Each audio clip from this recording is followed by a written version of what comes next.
Hang in there. That Smylie Kaufman for 61. Wow. I'm Smylie Kaufman, and this is The Smylie Show. Welcome back to another episode of The Smylie Show. I'm Charlie Hulme. He is Smylie Kaufman. And Smylie, we have an episode today that continues to kind of wrap up the President's Cup. But I was thinking about this last night. It feels like where we are in the golf season is a little bit like the Sunday Scaries. Like President's Cup was like Sunday brunch, and now we're going for like a stroll in the park with some nice fall weather, which is like the glorious month of fall golf we get before it turns cold. But we're headed into the winter season where we don't have a ton of golf, like a high level pro golf to watch. We're about to not be able to play golf in many areas. Some places that's already happening. I'm feeling the Sunday Scary vibes a little bit, buddy. Are you? Well, from a golf watching standpoint, I still am just, for whatever reason, Sunday morning, after we get home from church, being able to turn on like the Dunhill. Dunhill. That great. I still am like hanging on to this, the Irish Open, Wentworth, Dunhill, finding a way post-tour championship to get our guys playing in these events. That to me is such a sweet spot because I would 1,000% watch every single one of these because it finishes before football. Dunhill is I love that tournament, and that one holds a special place in my heart because we talked about my granddad on the show. I guess it was about a week ago now, and one of my favorite stories of him playing golf was a year he played in the Dunhill. I think it was like his 70th or 75th birthday with Adam Scott, and he got Butch Harmon to caddy for him as like a gift. And he and Adam loaded up the bag with bricks. Put in all week long. And he got it's like, Sam, what do you got in here? They unzip the thing. They've got bricks inside. Just hilarious stuff. So I can't. That's a fun one to watch. Looking forward to that one. And also, we kind of talked about this off camera when we're going to talk about this, but there is an interesting pro-am pairing there. Jay Monahan, Yasser Al-Rumayyan. We were kind of kicking around some ideas here of like a match they could play, maybe like a little hammer game, auto one downs, winner takes both one leagues. Downs, 1,000%. I hope we get shot tracers for both of these two guys to see how they fared, see where these guys' nerves are at. Maybe that'll tell us where these negotiations are at just based off of some of these shot tracers. I love that. I'm just glad they're playing. I'm glad they're getting together. It's something. We can talk about this a little bit more on Monday in our episode, just recapping just the golf this week. But I really think this is you can only see this as a positive. And for all the folks that saying, "Hey, these discussions aren't going anywhere," maybe they aren't. Maybe they're not going as quickly as you would like. But this seems to me as the Treaty of Dunhill. And it's happening at St. Andrews, the home of golf. Treaty of Dunhill. I love it. The term is coined. I love this so much. If indeed this proves to be the watershed moment, the Treaty of Dunhill, we're using that. We're keeping that rolling. That is what we have on tap this week, and we also have the Korn Ferry Tour Championship, which I got a nice little screenshot of a very young Smylie Kaufman, the 2015 champion of that tournament, with a lot of additional lettuce. You want to show the YouTube audience? Let's see this lettuce. I mean, I'll first off, it's a tough situation of play better. This one really this one got me. You just got to play better to spell your name right. Oh yeah, look at that lettuce. Yeah, the Smylie. That is lettuce. That's very weird that they got caught in that land on spell check. It's like you either go Smiley or you look it up and you spell it Smylie. The fact that they went double I, that's like I don't know what the equivalent of that is. Like I'm an IE Charlie. There are EY Charlies out there. Charlie Hull. Yes. I don't know what the equivalent of that is on the Charlie side, but very strange. So very, very strange. And actually, this is I'm going to tweet this right now. This is just a simple play better type of situation. I love that. Tweeting while we're podcasting. We are literally doing it all. Multitasking. Today's episode is going to continue to wrap on the President's Cup. And the reason why we're going to do that is we have two great guests joining us who were in and around it this weekend at Royal Montreal. We have Willy Wilcox, Sungjae Im's caddy, to provide some of the insight on what it was like in that room and just some of the captain's decisions that we've talked about on this show. And we also have, the guy that take away the players, take away the captain of these teams. This guy was probably the star of the Ryder Cup. Kevin Kisner joining us for a second time on this show to break down just so many different things. Broadcasting, his journey there, many of those moments shared with you this past year. Just team room moments, some incredible stories. Tarps off or Max Homa's hole out. He also in this interview discusses he is a resident of Aiken, South Carolina. He's still unable to get back home to Aiken because of just the current situation with Hurricane Helene. And I know that, this for a lot of people, maybe this show is an escape from the realities of the real world. And we, of course, hope to be that as much as we possibly can be. But I think it's important to talk about what's going on, at least, and I appreciate, Smylie, you creating the space for me to do this and for us to do this on the show, because this is, we're experiencing a tragedy that is, just on an unimaginable level. It's stuff that it's on the level of Katrina, really, it looks like right now. And information is still coming out. It was difficult to get coverage of what's happening in Western North Carolina, a number of other places. And as more and more of that starts to come out, we're just finally understanding the sheer scale of this thing. My grandmother is from Asheville. A lot of the reasons why I'm sitting here today in Durham, North Carolina, are a result of childhood visits to Western North Carolina, to many of the places that have been wiped off the map right now. We have someone close to the show, an integral part of a lot of our productions, who was there as a visitor and who was really one of the lucky ones to be able to get out, but not without a lot of harrowing close encounters. And he and I chatted for about a half hour yesterday. And the story he told was as riveting as it was horrifying. Just the, bartering for basic supplies with other people, just martial law, a state of, no phone service, no internet service, having to split up, be away from your family, and them having no idea what you're doing as you're going down the mountain to kind of collect supplies, things after dark with no lights that are just, you don't know what's going on. Just a truly apocalyptic. It was an apocalyptic picture that he painted for us. And you could see a lot of this on social media. Here in North Carolina, I've been lucky to have a lot of people here who have been great resources. We have a friend of ours who is 3 weeks away from delivering her own baby, and who is a Duke nurse who is packing up a car today and driving supplies out to the nearest drop point before before the roads close to take all that stuff in. And she was sharing some stuff yesterday that I know a lot of you listen to the show, and we share stories about, being dads and family and things like that. There are reports there of linemen on the scene to repair the electric situation there, seeing naked kids running around asking for their parents, no idea where their parents are. And that, to me, thinking about what if that was Walker, what if that was Anna Carter, is just it's an unimaginable, heartbreaking scenario that is just it's really hard to kind of reconcile that with the life you're currently leading, the place you're currently sitting, a place of extreme privilege, really to not have to go through that whole thing. So why are we laying all this out? Because if you can, find whatever it is, if you're in North Carolina and you can bring supplies to various drop centers and donation centers and donate, if you're not from North Carolina or any of the other impacted places and you can donate money, there is, I think, part of the process that we've been trying to sort through in these days is, how do you get help to a place where it's tough to get information on site because there isn't cell service, because there isn't internet? We're going to link a number of resources in both the YouTube description on this clip and also in the podcast description as well. But, there are a few that have been passed on that I think are really doing the best to make an impact on site. The Community Foundation of Western North Carolina, Beloved Asheville at belovedasheville.com. There are a number of services that are airdropping in support. There's Operation Airdrop, which is operation-airdrop.com. There's Mana Food foodbank.org. There are a ton of places like that, Samaritan's Purse, that have found inroads into this location. And so it's hard to list all these things, but what we'll do in this caption, in this description, is give you just some resources.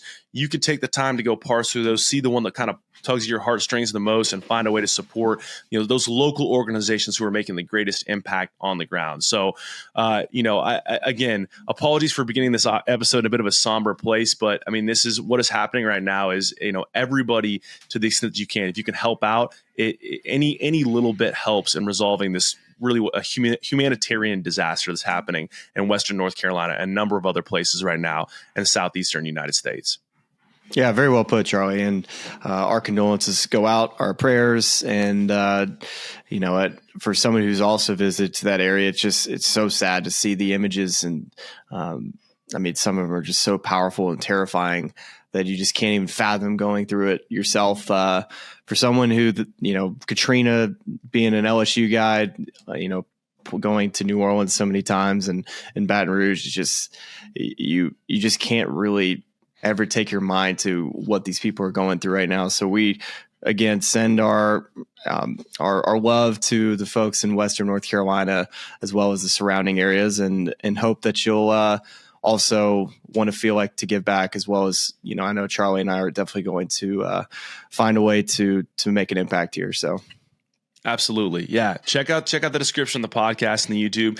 And if you want to, on the YouTube, leave comments of other organizations you found that are making impact there, that are near and dear to your heart. Please do that. Like, this is a group thing. This show is a beautiful community. We've seen that manifest itself in a number of different ways. Let's find a way to come together and help out these people who are just deeply affected by this unimaginable tragedy. So we appreciate your assistance in doing that and reaching out to those people. So that we'll close that portion of the show. Understand that we continue to keep them in our thoughts and prayers, and tee up now two really kind of fun conversations with Kevin Kisner and Willy Wilcox. Decided to kind of dig into these and get a little additional recap on the President's Cup. It'll be a lot of fun to kind of put a pin in that, and then for me, kind of move into the Sunday scaries, like the Sunday stroll. There's still some fun to be had on Sunday, but golf season unfortunately heading to a close. So enjoy these conversations with Kevin Kisner and Willy Wilcox, and we'll talk to you on the other side.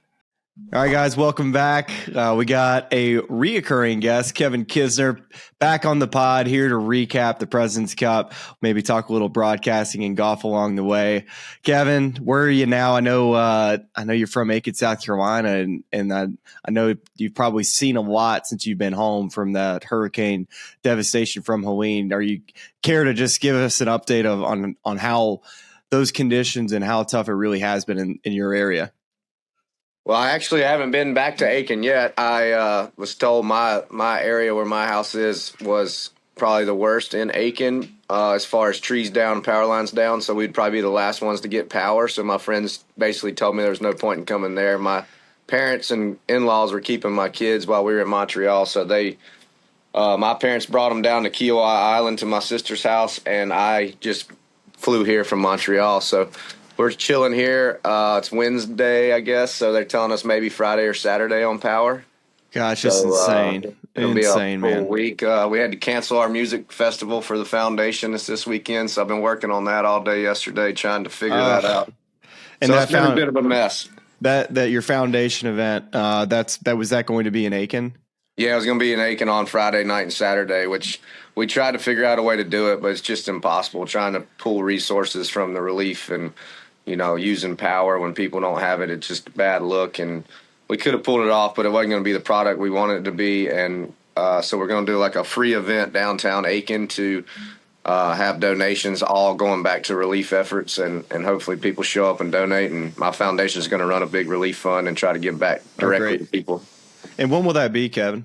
Will that still be Saturday night? So one of the guys that was going to play at my festival was JoJo Herman from Widespread Panic. So him and Sam Holt, who's Michael Hauser's guitar tech for years, are still going to come to Aiken and put on a free show just for donation relief. Wow. JoJo's donating back his fee that we paid him to come to our big festival to the relief efforts. He's just driving down from Atlanta, and we're going to put it downtown Aiken. We're going to put it for free, encouraging people to bring non-perishable items, and then my foundation set up a relief fund, and we just put it live on the website. My foundation website, KisnerFoundation.com, my executive director is going to set up a pop-up for and a direct relief fund, so people can go straight to our site, donate to the relief fund. We're going to literally hand out checks to people that request money, that have lost power, lost homes, lost whatever.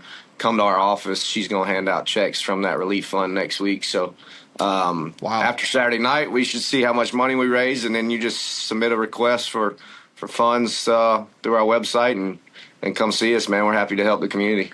Man, that's so cool. I mean, thinking about just how great it is for these musicians, first off, to donate not only their feedback, but also to give a live concert as well, downtown Aiken, for a time in which it's just very difficult for a lot of folks in that area, I imagine. So along with, giving money back to the community as well, that's just incredible. I know you're a golfer, Kevin, but did you ever think in your wildest dreams that one day you just would be able to have such an impact outside of the golf course in your community like this, with being able to have a foundation that's been so successful? Well, I'd say, first of all, I'm not sure I knew I was ever going to be as successful on the course as I was. As I was grinding out on mini tours and the Korn Ferry tour. And then once I became more successful, I realized that everybody got to see how much money I made in the paper, and the request to help became more rapid. So starting the foundation was actually through the President's Cup, my first time. Really? When I was a parent, I was going to make the President's Cup. Back then, they used to give money to a player, to a charity of their choice, for playing in the President's Cup. And my agent advised me to start a foundation because the fee was large enough that you could have start a sustainable foundation through it. And so I set that up in 15 and made the President's Cup in 17 and used that fee to kind of catapult the foundation. And your foundation, do y'all have certain pillars that y'all give back to? And how much money do you think y'all have raised since you started that foundation? Oh, yeah. Well, our 3 pillars are childhood education, health, and participation in sports. And we gave $5.3 million endowment with our last payment due in April of 25, and then probably another $1.5 million to the community, to $2 million. So over $7.5 million probably we're giving back. And round of applause to Mr. Kevin Kisner. And by the way, this is funny. So most of you guys know that Kiz has done some broadcast work this year for NBC. You've seen him on him and I on Happy Hour. You've seen him as the main analyst for many of our events. But I kept calling you Kevin throughout the year. And then one time during our commercial break, you're like, you got to stop calling me Kevin. I don't know who you're talking to. And it's just my brain. I just try to be more punctual to the audience, because I feel like Kiz is almost it's so slang to me that I just feel like I'm just being not my broadcast self. So I would catch myself saying Kevin too often. What did you call Paul Azinger? Did you call him Paul or Zinger? We call him Paul. We call him Zinger every now and then. Even with him, I would try to say Paul every now and then, because I kept on feeling like I was saying Zinger too much. Well, every time you said Kevin, I would how when you have the headset on and it's your turn to talk, you'd say Kevin and nothing in my brain would click hey, time to talk. I'd just be looking around, and then Dan would kind of elbow me hey, man, he's talking to you. I'm like, oh, shit. You're right. What'd you say, Smylie? Exactly. So, Kiz, it's last time we spoke to you is right after the Century, right after your first broadcasting experience at that Century tournament down in Kapalua. And you've had about 4 to 6 at bats, it feels like, since with NBC. It seems like this would be a good time to just talk a little bit about what you liked, things that you felt like you improved on over the year, anything that intrigues you about broadcasting moving forward, just kind of your overall experience to this point. I guess from what I like is the team feel of making a production. Everybody's kind of working together to impress the viewer or create something that everybody wants to watch. I like that. I think there's plenty of room and improvement. I think we need to step outside the box a little bit to engage the viewer more, and I think we're headed that direction with things like your show on Friday and 2 different analysts, whatever it may be. I think we need to keep coming up with creative stuff to make it more entertaining. I felt like the last 2.5 hours of East Lake commercial free, it's just you run out of things to say watching Scotty Scheffler walk down the fairway, and how can I entertain the people that much longer? Right. I think golf's kind of changing in a way where, people wear untucked shirts and hats backwards and Jordans to play golf. And so we can kind of move with the movement too in the TV world, that we don't have to be the same as it ever was, I guess is the best way to put it. Are you saying you want to wear a backwards hat and some sunglasses and kind of put your feet up when you broadcast? Is that kind of what you're feeling? Well, definitely not a damn coat and tie anymore. I've never played golf in a coat and tie. I don't know why we talk about golf in a coat and tie. Well, how about just real quickly, the Tour Championship? So I think being in the TV side, in that seat that you were on Sunday, and you have a runaway for a bit, Colin kind of comes back, but then Scotty runs away. From your perspective, how would you change it to where it would be more, enticing and more engaging for the fans? I think you got to get the players more involved. I think you got to get the guys that just finished to come back and offer their insight into what's going down the stretch, what these guys are thinking about. You and I played, and I still play, and we can talk about as much as possible, but you never really get the true perspective unless you get the guys that just walked off the course. And we have to explain to these guys that we're partners, right? Like TV, whenever I played my best, I always was annoyed when I got asked to be an interview or asked to go do this after the round.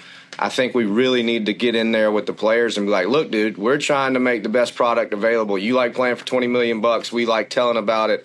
Let's make this all a partnership, and you got to come help us out more so the viewer likes it. And I think I could do that with you more than Paul Azinger or Tommy Roy can do that, if you're just being honest. And I think if I ever got that job, I would implore Sam Flood or anybody at NBC to let you and I kind of run with being more involved with the players and getting their perspective. Like if you were in the locker room after you got done, asking Rory McIlroy or Xander Schauffele what happens on 18 and how much pressure is he feeling because Xander won it and all things like that. I think it's better perspective than me sitting up there talking about it who hadn't hit a golf shot in 10 days. And I think listening to the fans, I think some of the things that they always continue to talk about are commercials. They seem to always want to talk about showing more shots, but you've been in that seat and you know how chaotic it is in the trucks and how difficult it is to show all of the shots. Can you just add a little perspective from what you've seen? Well, those 2 points are perfect. I mean, whenever we call golf, I can't believe how fast we go shot. I feel like I can't even tell you what happened before Tommy's in my ear going 13 Rory McIlroy. And I'm like, well, damn, I had a good story to say about Scotty Scheffler on the last shot, but I've started it and I had to stop because we're going to the next one. And then from the commercial side, I always thought the same thing when I watch golf at home. I'm like, oh, here comes another commercial. And then when I'm calling golf, I'm like, can we please, God, go to commercial? Like, I got to take a leak, and I only have 90 seconds to take a leak for the first time in 2 hours, and I've got to run out there to a portalette and then run back, throw a headset on, and have no clue what's going on. So what I would say is I welcome anyone to come in the booth when I'm working. The door is wide open. You can come in there and wear a headset, and you tell me if you think we have too many commercials. You don't have enough time to go take a leak. You don't have enough time to have a great PB&J from Miss Kathy with her famous chips on the side. I mean, yeah, you can't even get it down. You can't get it down. You got Dan Hicks with the PB&J all over him in Hawaii, and oh gosh, man, that's some great insight from that perspective because it does move quickly on the broadcast side, especially for the first time you ever sit in that seat and those lights come on. You do your first on camera. All you talk about is you're on camera and what you're going to say, and then it's over in 30 seconds. You're like, well, I don't know why I worried about that so long. Total waste of time worrying about the on camera. My favorite on camera I did was in the players. Dan's like, hey, I'm going to ask you one question. Here it is. You get prepared for it. I'm like, perfect. So we go on camera. I do the one question and then totally check out, dude. Like, just kind of lean back in my seat. And then he goes on, and I'm not paying him one attention to what he says. And I guess he asked me another question. And I'm like, it goes like radio silent for 2 seconds, and I look over at him, and he elbows me, and I just start ranting about who knows what. I don't even know what I said. I don't know what he asked. I don't know what I said. So like a week later, Tommy Roy calls me and goes, Kiz, I got a question. Were you super nervous on your on camera at the players? And I was like, what? He goes, your second question, like you didn't really make any sense. I go, that's because I have no idea what he asked me. Still to this day, I don't know what he asked me.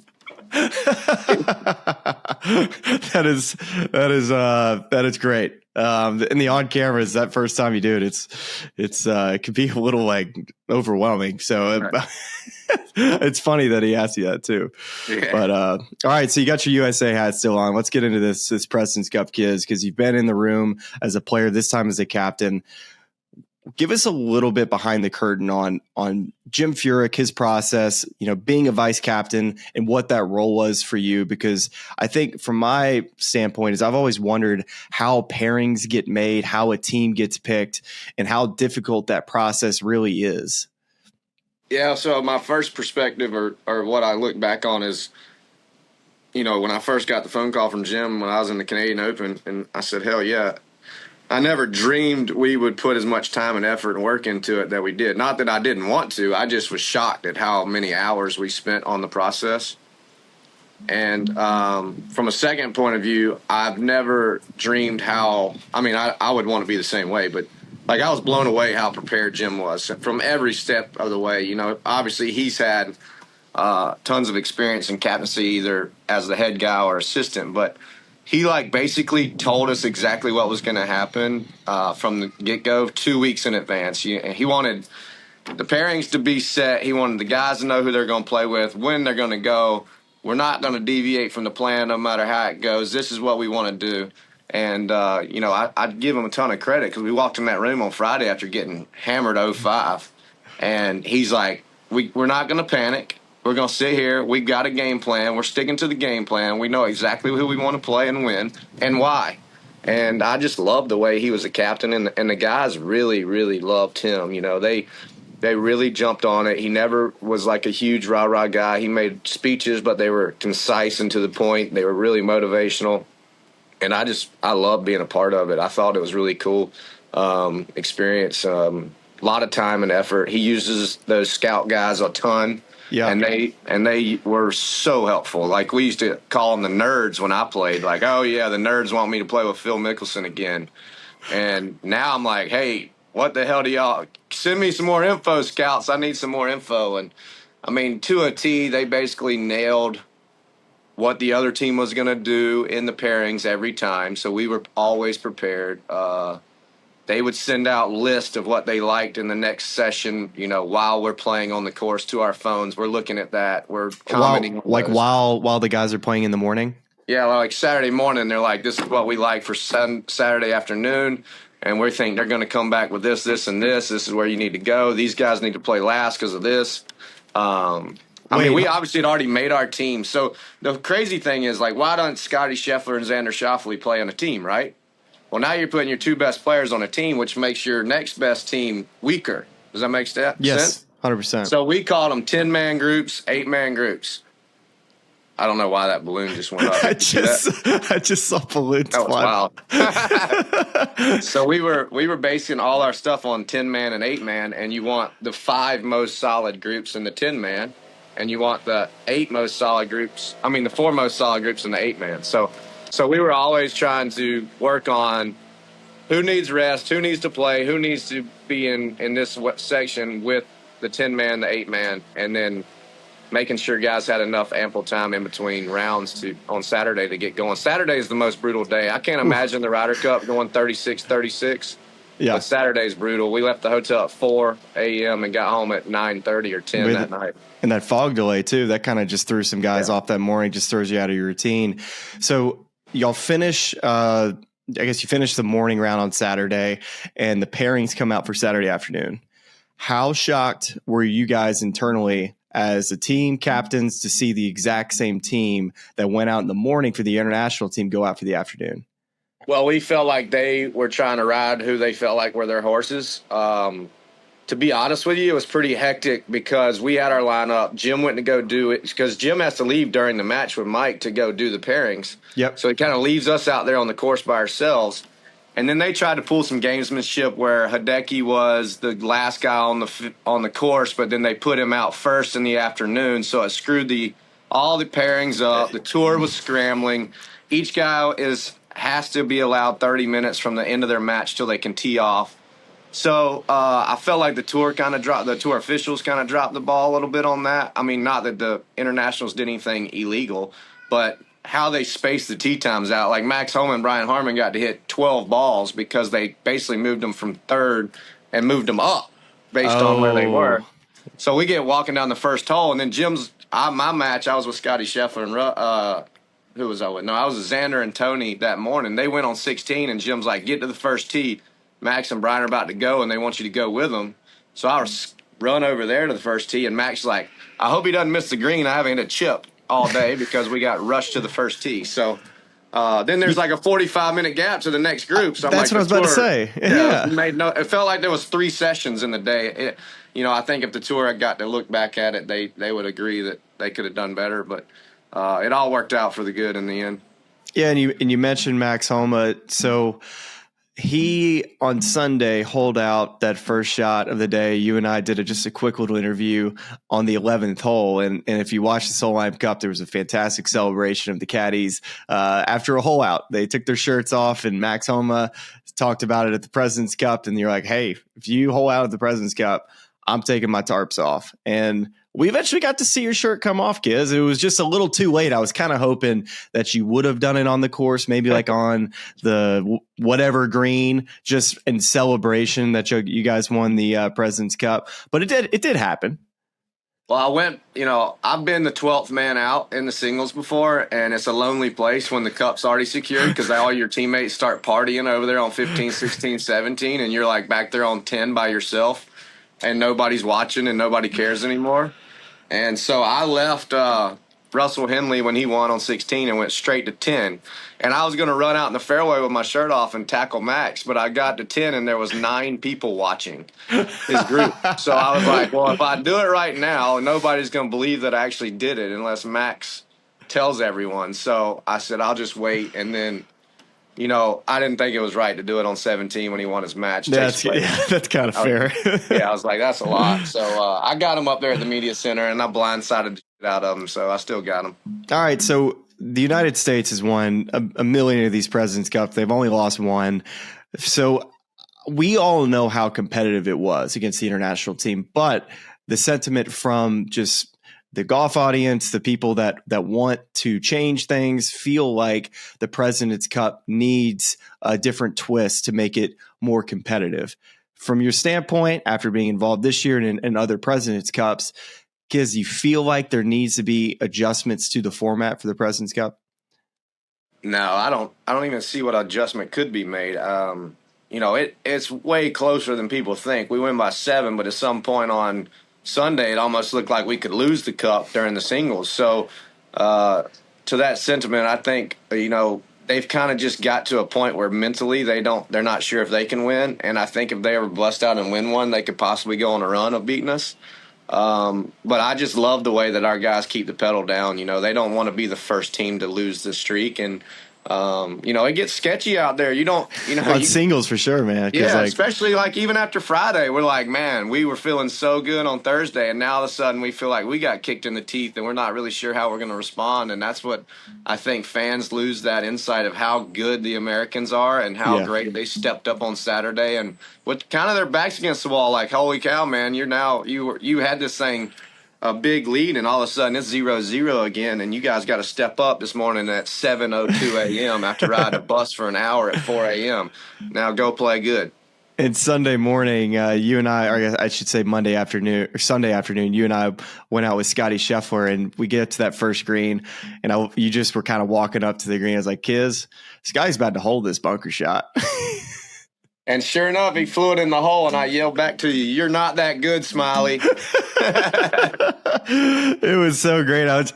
That never happens. So there's somebody around me that I can just go and tell them, I was like, hey, this is about to happen. And luckily I had an opportunity to set the shot up to where I did say that, hey, this could happen. But no, I was like, no, Kiz, this is about to happen. He's going to make this one, Kiz. And damn if he didn't. Damn if he didn't.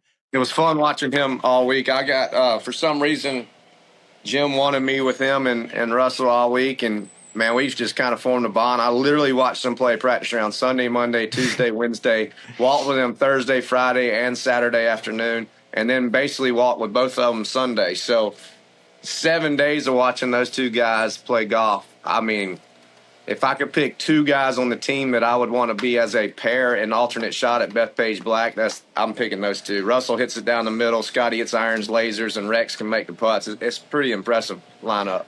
Well, we've made it to the point now to where the team room, the celebration. You have any stories you want to share with us, or do you feel like it needs to stay tight inside that room? I've seen a couple of videos leak out, but that's it. One of my favorite parts of the celebration is you obviously get back to the team room at the course. Everybody's partying, raising cane, dancing, music, but then you got to pack all your stuff up, get it on a bus to get back to the hotel where the big party's going to be. But the bus ride's like a 45-minute drive, so you're kind of worried, like, man. Is there a bathroom? There's a bathroom, but you're also worried, like, the vibe's going to go down, right? We got to sit on a bus. Well, if anywhere was the biggest party, it was the bus, and it was incredible because we basically had a DJ at the front of the bus. We're playing music full blast. We got police escorts. And at the very end, we let Jim, everybody gets to pick a song, right? And then you get up and sing it. At the end, Jim Furyk picks Lose Yourself by Eminem, puts his hood up and dances freestyle down the aisle and high-fives every person on the bus as we pull into the hotel. So that is epic. That is epic. To the bus ride. That, I think nothing else needs to be said. That is exactly way we need to end this interview. Lose Yourself by Jim Furyk. Boy, do I need to see that music video with the hood up from Jim. But man, God, kids, that seemed like that was a great experience, man. And I'm happy for you. I know that's probably one of those things you never dreamt of being a vice captain or involved with these things. But I imagine once you do it once, it's probably you probably got it on your mind moving forward on wanting to do it again. I hope I never miss another one. It sure was fun. I love those team events. Obviously I want to play on them, but if I don't get the opportunity to play, I hope whoever the next captain is looks my way. It sure is fun. It's a lot of work, but damn, I'll do it again anytime. All right, kids, where are we watching you on the golf course next? Utah next week, baby. All right. Utah, where else we playing? Utah, Vegas, Mexico, Bermuda, Sea Island, all 5. All right, let's go get us a dub this fall. Why don't we? Might as well, buddy. I appreciate you having me. All right, kids. See you, buddy. Thanks. All right, man. All right, welcome back, guys. You got Willy Wilcox. I knew him as Will as a kid. Played golf with my granddad at UAB. I've known this guy for a very long time, especially his mom, Kim Wilcox, who used to take my scoring at the BGA way back in the day, Willie. So you and I, we kind of go way back, right? Definitely. I remember playing the par 3 course at Shoal Creek with you when you were, I don't know. I mean, you were knee-high to a grasshopper at the time. Then you had a big growth spurt. But I think I was like 19 and you were, 13 or something. And but so, yes, we go way back. And for those of you guys that do not know Willy Wilcox, first off, he's a legend. Second off, from Birmingham, Alabama. Also, PGA Tour player, legend, and now caddying for Sungjae Im. And of course, you're a legend, but Sungjae Im kind of takes it to another level. That dude is Sungjae Im, and it's been really fun to watch your progression, Willie, into caddying. But first, let's just start off with, if you could just give us your spark notes of your story. I think it would be a really great place to start as we kind of get into what was an incredible President's Cup last week. Yeah, I played for your grandpa and at UAB, and I was just always a UAB guy, but grew up in the small town of Pell City, east of Birmingham. And yes, indeed. Ran with a little rough crowd, I would say. So I had some weird hiccups in my career. Yes, anyways, I was just a small town guy, played on the PGA Tour for 4 years. I played 73 events, and it's amazing how it all went for me because I got paired with Sungjae when he was 19 years old in his first start in America. So, I mean, and to watch him win final group, I finished 4th. He obviously won. So, at the end of my playing career, when I was 30 and change and he was 19, I got paired with one of the, I think a future Hall of Famer. So now I work for him. But anyways, PGA Tour player turned caddy. Well, I think everyone ends up like for you, for instance, Willie, like to land on your feet in a situation like this. I mean, if I would have told you however many years ago that you'd still be involved in the game of golf as a caddy or whatever it was, I mean, would you not just be thrilled looking back at where you were to where you're sitting right now? Oh man, it's crazy. Now I'm getting to play in a professional golf tournament, and I'm backing myself, which is way better than asking everybody for money. But I every day it's hard to even wrap my head around how lucky I am, and I've been able to fight through some low times, and I didn't make anybody mad enough to where I wouldn't be welcomed back into the fraternity out there. So man, it's crazy, the experiences. And I always thought of myself as more of I've always said I'm a follower, not a leader, which is probably not. Well, I mean, just people are who they are, and I always knew that. I was never like a front runner. I was like a guy that started the final round in 36th, and then I'd sneak into an 18th. But getting to watch the best players week in and week out is incredible, and I can't believe how far I've come in 2 years of looping, and now with the signature events. I mean, I'm doing better than I was as a player. I know that. Well, let's talk about that real quick, because the adjustment from being a player to being a caddy, I don't think it's as easy as it may seem. Now, you do have the resume of knowing the golf courses, knowing how players like to play, what maybe caddies said to you that you didn't like, but still you're working for Sungjae Im, who I'd say, when the conversation you and I had together in Denver, I was like, what's Sungjae like? You're like, I don't really know what he's like socially, but him and I just communicate just basic golf stuff, and it seems to work. I mean, how has that adjustment been for you to learn how Willy Wilcox is not only going to be a good player, but how he's going to be a really good caddy? Just trying to be I'm trying to be calm in the moment. Luckily I was in the moment a few times as a player, but I just know you got to be you got to wear a lot of hats out there. You got to the psychologist hat, and just a cheerleader, and just be a calm presence for these elite players, and I didn't always treat my caddy as well as I should have. When you're in that position and there's so much stress and there's money on the line and you've been working for this since you were a kid, things get a little chippy. So when they do get chippy, I think having the experience that I have, it never feels personal. Like if he goes, what kind of crappy read was that? I'm not like, don't test my 30 years of experience. That's not what I don't go that direction. I go, in this 30-second little clip right now in my life, I just need to get out of it.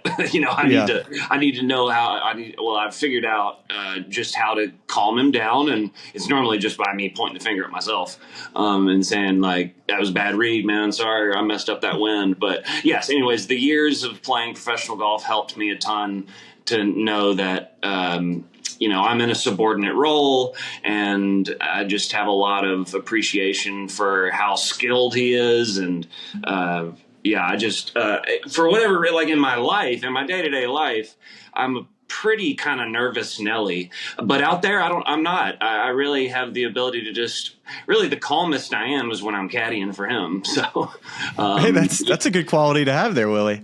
It is. And like players, like I remember hearing Keegan Bradley when he won the PGA in 11, he just said, I got to that first tee of the playoff and I just felt this calm come over me. And, I never got that as a player. I never felt a rush of calm, but I definitely feel it now, which is nice. And that's what he needs. So, he just needs somebody that's laid back. I'm not a necessarily laid back guy, but I am in that environment. Well, I've seen you out there. You do an incredible job. And I guess what was your first like, oh no moment as a caddy where you totally dropped the ball, like your first big screw up? Do you remember it? Was it with Sungjae?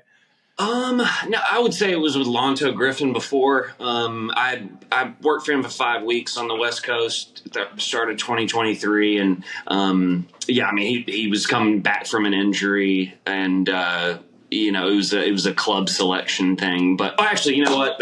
I need to get rid of that. So about the seventh week I caddied for him. The 54-degree wedge wasn't in the bag 45 minutes before we teed off in the first round at Olympia Field. So the BMW last year, and the wedge was gone. That was the oh shit moment. Do we know where it was? The Olympia Fields is set up. You got a putting green over there, and then you got another one 300 that way, and another 200 this way, and the rough was about that long. And we were working with the coach, and he had a friend there, and there was like 3 or 4 people that were handling the wedges. And I thought I did my due diligence, but at that now every day when we get to the locker room, we go club check.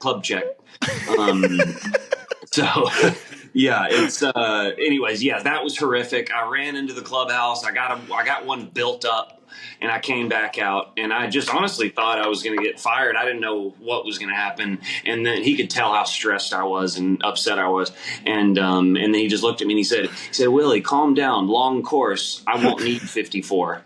I was just like, it was awesome. It was like such a rush of. This is Sungjae. This wasn't Monto. This is Sungjae. Yes, yeah. Okay. I was going into the Lonto story, but I realized losing Sungjae's 54 definitely takes the cake. Yeah. That was a little above. Well, all right. So let's get into the President's Cup, right? So, we just talked about, like, you've seen some highs and you've seen some lows in your professional career. Making an ace at the Players Championship at 17 is still legendary. If you haven't seen that video, please go and check it out. But as walking into that team room and picking up that bag and just being in that atmosphere, Willie, can you just describe what this week was like for you as a person, as a former player, and now as a caddy? Yeah, it was amazing because it felt like what I would assume a rugby or soccer environment would be, because I was one of 3. It was me, Paul Tesori, and Brandon Parsons. Yeah. So we were the lone Americans in there. So you really felt like you were South African or Australian, and the way they were incorporating the names of the players, Sungjae, Bloody Sungjae. So they would play Sunday, Bloody Sunday, and everybody go crazy. And then, anyways, it was just so. I think the word is raucous.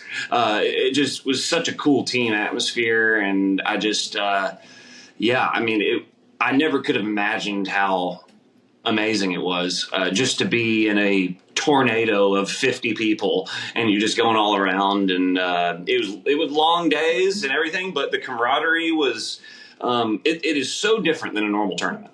But to get to know everybody, I mean, you just get tossed into it and you become buddies with everybody. Or at least you try. And so, yeah, it was just absolutely incredible. And the amount of stuff we got. And, you got some swag. Tons of swag. And that black and yellow color scheme, I think, is better than the red, white, and blue when it comes to attire. There you go. But Mr. Malmo himself is really cool repping. That's right. Yeah, dude, it was incredible, and I still can't believe it happened, I would say. So going into the week, was there a sense of confidence from this group? Because, you heard it a little bit in some of the pressers, the guys, some quiet confidence about the internationals really having a shot at winning this President's Cup. But then you go out and Thursday just goes completely opposite of the way you wanted. You get swept. So from going into the week, from after that Thursday round, what do you think the big difference was for the 5-0 sweep heading into Friday, just from what you saw early in the week on that Thursday and then that incredible Friday? Yeah, I mean, that was the coolest day of my golf life. And I think a lot of I know the Canadians that were involved in it would echo that too. Whether some of the major champions or stuff would say it was in their top 3 or not, I don't know. But for me, it was in my top 3. And, but yeah, there was a lot of great speeches. I mean, Adam Scott, Trevor, Mike, let's see, Bussy, he's one of the caddies. So Adam Scott has 2 caddies, and one of them's Greg and the other one's Bussy. He was the caddy concierge hype man. So there was a lot of great like Rudy moments, it felt like. And it was just really, so yeah, I mean, they knew anything could happen, and they knew. And we're built this city, so we were just repeating the same things all week. And I mean, all the matches were close in that first day too. It's not like anybody got routed, so it's just like, hey, a couple putts go in, this thing's gonna flip, and then that happened, and Sungjae and Hideki ended up getting the most decisive win. Or at least I was there watching you, man. It was that because when y'all got to that 6th hole, you make birdie, and then you birdie 7, 8, 9, and then at that point, after you birdie 9, that's when I started doing the math of, okay, how many under are they? How many birdies in a row have there been? And then you go birdie 10, and you get that conceded birdie at 11, then you birdie 12, and the match is over. Yeah. And I'm just trying to summarize what I just saw, because it reminded me so much of the year before, Willie,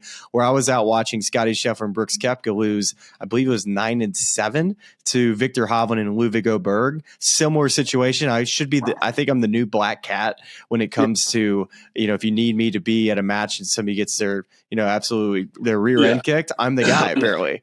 Really? So you're there in the big swings.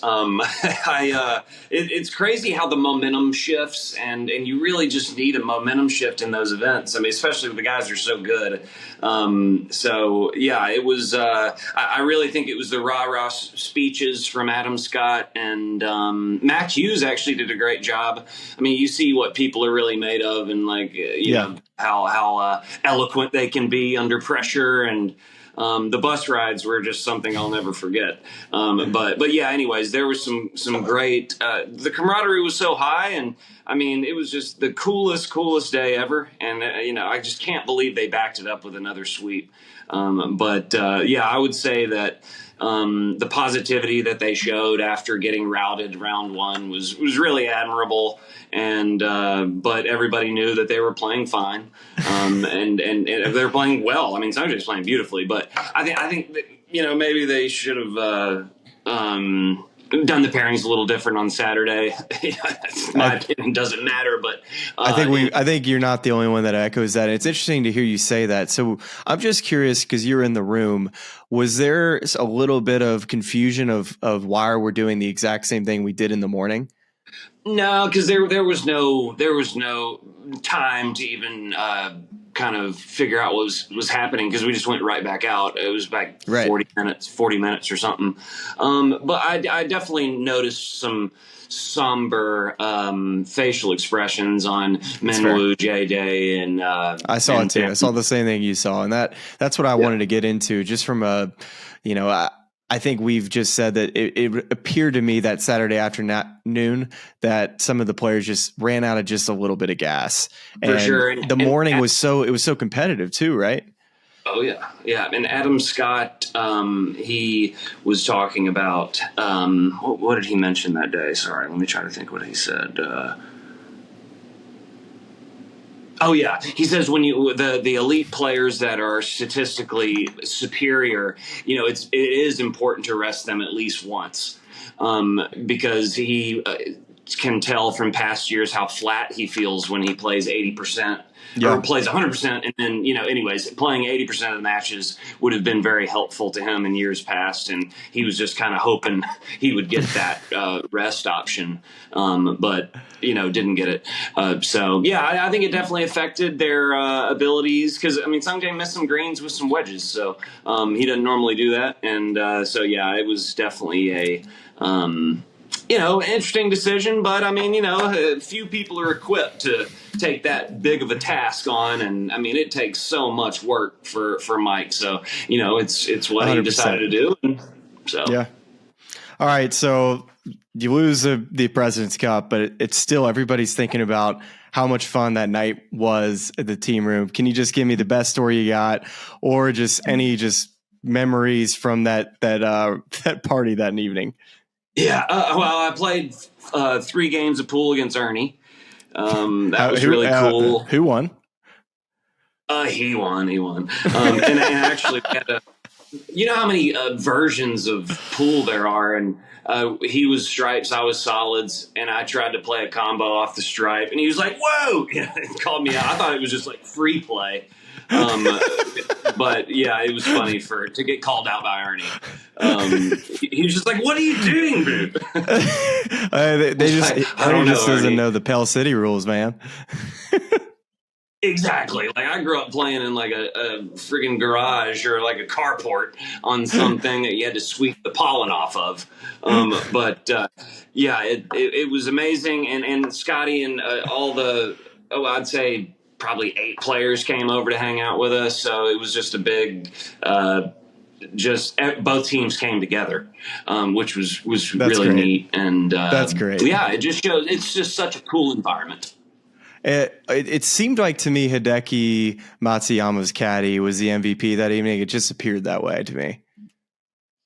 Yeah, he's great, man. Shota, he doesn't mind a cold drink to wind down, and he's just, man, he's classic, and he's so engaging, and he just wants to be involved. And whereas Hideki's a little more reserved, so I think that worked really good for them because he can kind of bring them into the party. well, Willie, I think some of us have seen the videos of Sungjae Im. He's got an impressive Gangnam style. How would you rate it? And was he a bit of a star, would you say, in the after party as well as the team room with his dancing ability? Anytime he broke the dance out, everybody stopped. And I was amazed with his time stopped.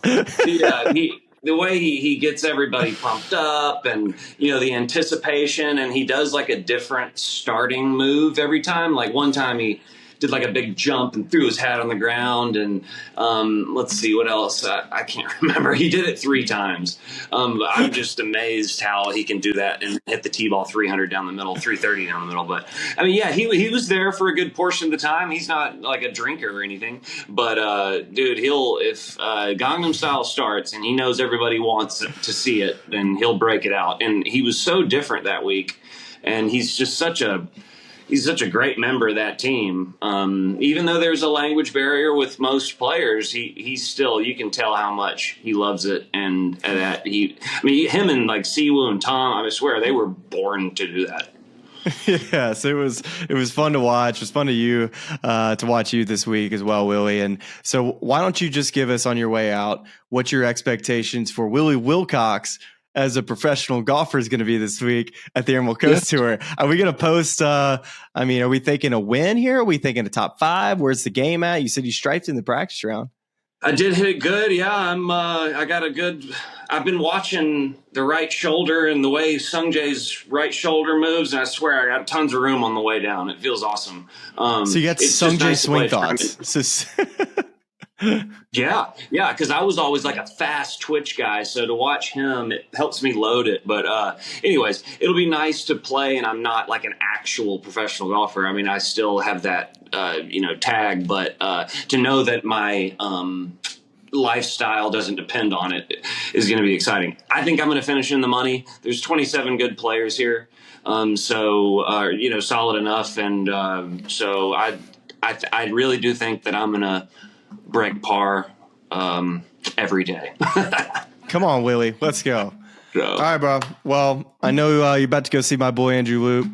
Tell him I said what's up. Thank you, Willie, for your time, and look forward to seeing you this fall. Yeah, thanks for having me, Smylie. I appreciate it. All right, buddy. See you. Well, there you have it. Willy Wilcox and Kevin Kisner, 2 of the best. Just a lot of fun stories from the President's Cup, and Kiz, man, really a gem.